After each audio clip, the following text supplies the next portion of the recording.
All right, howdy everyone. The time is 6:44 p.m. and it is October 30th, the day before Halloween or Reformation Day. Welcome to another update from Great Lakes Weather. Hopefully you all are doing well on this Sunday today. I'm giving you an update. It's been a while since we've actually had to do a weather update because the weather's been relatively nice over the past couple of weeks. Temperatures, especially this past week, we had some temperatures that were even nicer in the 70s, so that was kind of nice. I will say that upper 60s and lower 70s will be returning, but there will be some changes in the weather. The jet stream, as I said in the title, is picking up steam, and it is going to start bringing some low pressure systems in this general direction. So we are going to talk about those potentials for low pressure systems and what they could possibly bring, because some of them might bring some thunderstorm activity. Some of those storms may actually pack some damaging winds, and the low pressure system itself will pack some wind in itself. Now, I can't confirm that just yet because the models really don't show that, but there are some dynamics that I'm pointing to that could show the potential for even some non-thunderstorm related stronger wind gusts across the Great Lakes region. Not necessarily severe wind gusts, but there will at least be some picking up of some wind activity across the Great Lakes region. So we're going to look at that. Make sure that you are subscribing and staying updated with all of the weather content, and hopefully, if the models tend to kind of come together in the way that could be possible, I'm going to be looking at a potential storm chase next weekend. So we will see how things will turn out. Really, it depends on one big factor that I'm going to show you in just a second. All right, let's get right to it. This is the Storm Prediction Center's website, so spc.noaa.gov is showing this currently, and I don't know what that was. It just popped up, but this is what the Storm Prediction Center looks like right now. So we do have a severe potential showing up for Thursday, November 3rd, and Friday, November 4th. Okay, so that's kind of what's upcoming. Right now, we do have some rain moving through the Great Lakes region, particularly in western Ohio as well. That's going to continue to move through Monday, but I do want to freeze frame it on these particular days. The Storm Prediction Center is indicating that there will be some potential for some severe weather activity across the southern plains. Okay, so that includes Texas, Oklahoma, Nebraska, and then shifting a little bit farther east-southeast later on. That is connected with the system that is going to be coming next weekend as well. So this is something we're going to be paying attention to, close attention to, as it moves in. But what the anticipated track of the low pressure system is, it's going to kind of start to come together across this general area in the plains, and then it's going to follow a jet and shoot off to the northeast up into the Great Lakes region. So that's what I'm watching, and it does show that the mid-layer, the jet stream, and kind of the lower level winds are going to be kind of strong across all different levels. So that's something I'm really paying attention to with this setup, and we're going to look at that in just a second. But no predictions on day 7, day 8 just yet, and I mean, really, there are some limiting factors to this forecast that are showing up in the models across the Great Lakes region, which is why it's not really, we can't really confirm anything just yet, and the SPC isn't confirming anything. It looks like there's going to be a lack of moisture over the Great Lakes region as this system moves in. Now, there will still be rain and a few thunderstorms here and there, just associated with the low pressure system itself, but the lack of moisture is really going to inhibit that severe weather potential if that forecast does hold together. So there could be a severe weather potential, but we got to wait until we get closer. All models are really saying that this system is going to kind of do this. So we're going to take a look at that real quick right about now. First of all, I was talking about the winds at the very beginning, and that's what I want to show you with the GFS real quick. So these are the current wind gusts, October 30th. Again, it has been such great weather over this weekend. We've had temperatures in the 60s, and the wind has been completely dead, which has been rather nice and calm, and good time to get some leaf raking done. I got none done, but hopefully quite a few of you got the chance to do some leaf raking across your area. So that will be a good thing if you were able to do that. So let's see. We are going to pull this forward a little bit. So you can see there's going to be a little bit of wind moving through, associated with the low that's moving through tomorrow. There will be some scattered rain showers across parts of the area on Monday. So if you're going trick-or-treating in the afternoon, the rain's likely going to be lighter, on the lighter side, but there might be some rain that could cause some issues with your trick-or-treating plans later on. So that's something to be aware of. And then it's going to calm down once again kind of over the Great Lakes region, maybe maybe some windy conditions across the northern parts of the lake on the lower peninsula. And you could see that there is going to be another system kind of developing. We're kind of bringing some winds connected to it over the plains on November 2nd. That system I don't think is necessarily going to connect with the system we're going to be seeing. That's a different system, but it could potentially bring some rainfall. And I mean, the models are not in agreement on this particular event that is here yet, and this one's actually closer. The real thing that I want to pay attention to is what comes next. So November 4th, that front moves through, and then you have November 5th. Now the GFS does not play this as high as the ECMWF model does. And the ECMWF model, I usually go off of a little bit more, but it still does show similarities with it. So you do have some wind gusts of close to 40 miles an hour. Doesn't look necessarily that significant on the GFS, but you do have those wind gusts that are showing up connected with the system, and it kind of follows on the backside with some winds out of the northwest as well. This is the system I'm really watching, okay? But there is a chance for thunderstorms also going on November 3rd as well. So there's a couple systems to watch here, but it does look like the more prominent, more interesting system is going to be next weekend. So let's move to the next graphic I want to show you. This is again the GFS, and this is actually the most recent run. This run just came out, so I haven't really seen what it's going to show yet either. So let's have a look at this. So what this run is showing, let me zoom it out a little bit so you can see it nationwide. You have that low pressure system coming out of the south. It actually spawned quite a few tornadoes across Mississippi and Alabama. I saw some of those tornadoes. Some of those look pretty large, so quite an event down there you had yesterday. So you have some rainfall moving through tomorrow morning, Monday morning, and then by the time trick-or-treating comes around, still some scattered rain showers on the back side of the low. And it'll move out by Tuesday, so there won't really be any rain in the area on Tuesday. And you've got a high pressure system that's going to kind of filter in and settle over the area as well. Now you could look out to the west. You can see this pretty large low that's kind of just sitting out here, bringing some snow to parts of the Rockies and then upwards of Canada. So I don't think that low's kind of going to lift off to the north, kind of stay out of our area.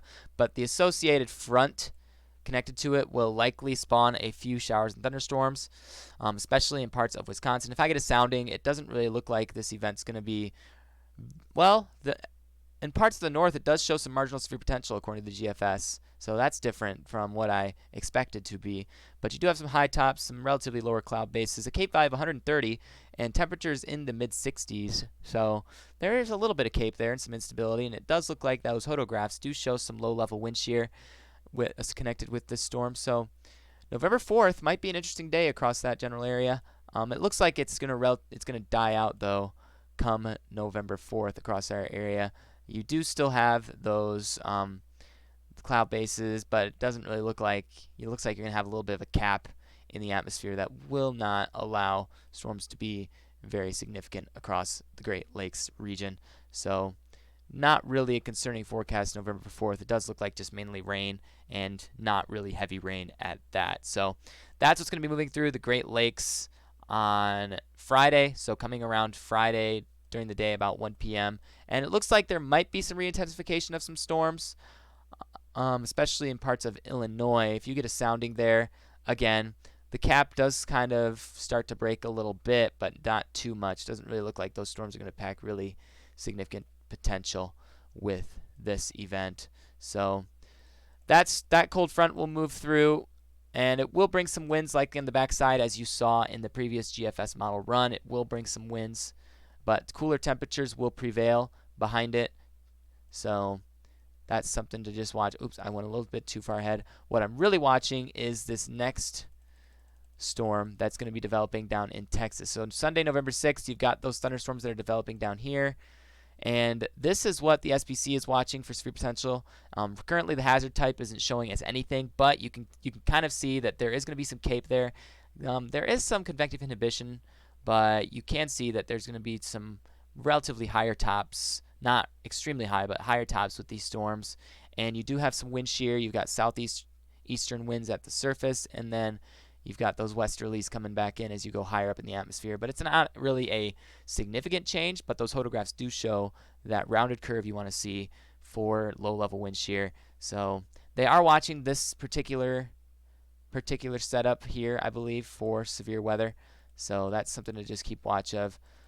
But you progress it to November 7th. You can kind of see that low kind of starting to lift off to the northeast as well. You get a sounding out here. And still having that low level wind shear. Not much cape though associated with this. Again, this is at 7 a.m. It's what it's showing. But I do believe it's going to pack some winds with it at least. Not necessarily certain if it's going to be damaging winds or if it's just going to be non-severe wind gusts of around 40 to 50 miles an hour. But I do think this is going to be one we want to pay attention to as we get into next weekend. Okay, so that's what this model is currently showing. Again, we are looking at a little bit farther out, so more of a long-range model scenario, but all the models are kind of in agreement on this particular system. The track is a little bit different for each one, but they are in agreement on the system, and it looks like the system is going to impact the Great Lakes region in some way next weekend. So let's progress it a little bit forward. Let's move to the ECMWF model, what their wind gusts show. So what you see here, if I show this, so again, November 3rd, you got that system that is likely going to be moving into the Great Lakes region, bringing some wind gusts of around 30 miles an hour. Nothing too extreme. I'm checking that sounding down in Texas, showing where that severe potential might be, and it is showing severe potential down in Texas on November 3rd, connected with the SPC's assessment of this particular event that's going to be occurring. So just something to watch there. You got those wind gusts around 20 to 30 miles an hour moving through on. And then as we get to Sunday, November 6th, and once again, that's the time I'm watching, look at these wind gusts, getting up to 50 miles an hour in some spots. You get a sounding ahead of this. Look at that low-level wind shear. It just goes way up here. But again, you don't see that normal curvature that you would expect, but it does show minimal cape, however, and low tops, which really doesn't show too much potential for severe weather across this area. But if we go up, look at this, 7 a.m. Sunday morning, wind gusts of close to 60 miles an hour over the lake. It looks like it's going to be quite a windy day Sunday.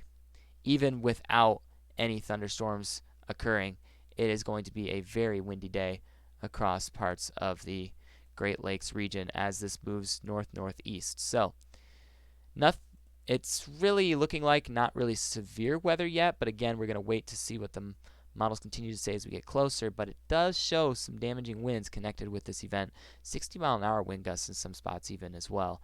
It doesn't look like Ohio is going to get in, well, Northwest Ohio will likely get into much more of the action than anywhere else in Ohio, but pretty much everywhere else in Indiana and Michigan will be seeing some more elevated wind activity with this particular system moving through based on what the ECMWF, and then quickly calms down as that low lifts off to the Hudson Bay, and looks like we get some calm activity later on during that time frame. So just something to watch for, but I am also watching long range next week as well.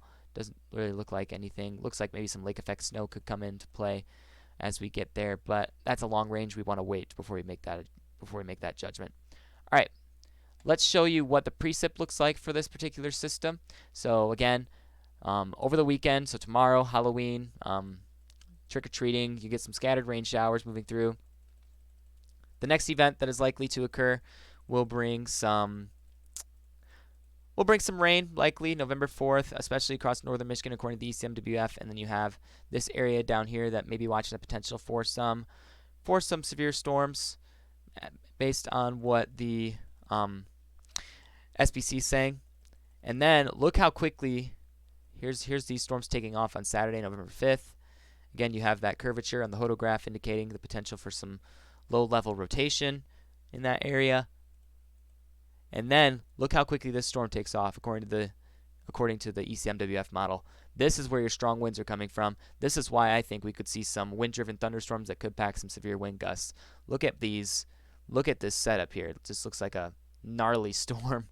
But again, I do think most of the wind gusts will be non-storm related, as is the current assessment, but it is something worth watching as it does look quite impressive on radar. And you can see how tight those isobars are, indicating the strong wind potential. Look how low the millibar level is, 969. That's extremely low because high pressure typically gives us about 1,000, 1,030 is for the best high pressure, and it looks like a pretty impressive storm that is going to be moving through next weekend. So it's going to be one to watch, pay attention to, and then checking later on in that long range for that snow potential as well. So let's speed up a little bit because I'm taking a lot of time doing this. Let's freeze frame it real quick.